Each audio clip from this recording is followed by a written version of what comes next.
नमस्कार प्रिय दर्शक बंधुरा डेमोक्रेसी खबरेर आड्डा चैनेले आपनादेर सबाइके धन्यवाद। बांगलार शिक्षा व्यवस्था जघन्य अवस्थाय रयेछे। आदालते विकास रंजन भट्टाचार्येर सवाल शुने अभिजितकेई पाल्टा दोषारोप राज्येर आईनजीबी किशोर दत्तेर। पाहाड़े नियोग दुर्नीति मामलार शुनानीते आदालते फेर नाम ना करे प्राक्तन विचारपति अभिजित गंगोपाध्यायके दुषल राज्य सरकार। राज्येर एडभोकेट जेनारेल एजी किशोर दत्त नियोग संक्रांत मामलाय अभिजितेर भूमिका निये प्रश्न तुलेछेन। आदालते राज्येर बर्तमान शिक्षा व्यवस्थार समालोचना करेছেন आईनजीबी विकास रंजन भट्टाचार्य। कलकाता हाईकोर्टे जीटीएर शिक्षक नियोग मामलार शुनानी छिल, अर्थात पाहाड़ेर शिक्षक नियोग। विचारपति हरीश टैंडनेर डिविशन बेंचे ओई मामलार शुनानी चलाकालीन राज्येर शिक्षा व्यवस्थार बर्तमान परिस्थितिर निंदा करें आईनजीबी विकास रंजन भट्टाचार्य। सवाले तिनि बोलेन, पश्चिमबंगे शिक्षा व्यवस्थार अवस्था अत्यंत जघन्य अवस्थाय पौंछेছে।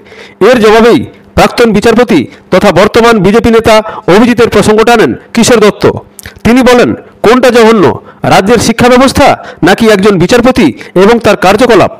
राज्येर एजी आरो बोलेन, उनी निर्दिष्ट किछु मामलार क्षेत्रे उत्साही छिलेन, सेटा तो एखन सबार काछेई स्पष्ट।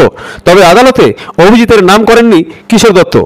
पाहाड़े नियोग दुर्नीति मामलाय दुटी बेनामी चिठिर प्रेक्षिते गत 9 एप्रिल सीबीआई के प्राथमिक अनुसंधानेर दायित्व दिएछिल हाईकोर्टेर विचारपति विश्वजित बसु। 25 एप्रिलेर मध्य अनुसंधानेर रिपोर्ट दिते बला हयेछे आदालते। सेई निर्देशके चैलेंज करे परे डिविशन बेंचे যায় राज्य। बृहस्पतिवार सेई मामलारই শুনানি ছিল। राज्येर तरफे सवाले बला हय जे दुई बेनामी चिठिर प्राथमिक अनुसंधानेर भार सीबीआई के देওয়া হয়েছে সেগুলির প্রেরকের ঠিকানা হিসেবে রয়েছে কেওড়াতলা মহাশ্মশান। ফলে ওই চিঠির বিশ্বাসযোগ্যতা নিয়েই প্রশ্ন উঠছে।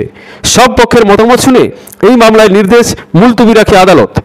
জিটিএ মামলাতেই কিছুদিন আগে রাজ্যের স্কুল শিক্ষা দপ্তরের অভিযোগের ভিত্তিতে বিধাননগর উত্তর থানায় এফআইআর দায়ের করা হয়েছে।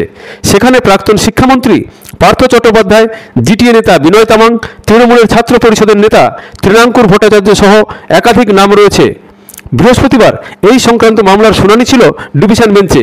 মামলার নির্দেশ মুলতবি রেখেছে আদালত। খবরের সঙ্গে থাকবেন, ভালো থাকবেন। ভালো লাগলে চ্যানেলটিকে লাইক এবং সাবস্ক্রাইব করবেন। ধন্যবাদ, নমস্কার।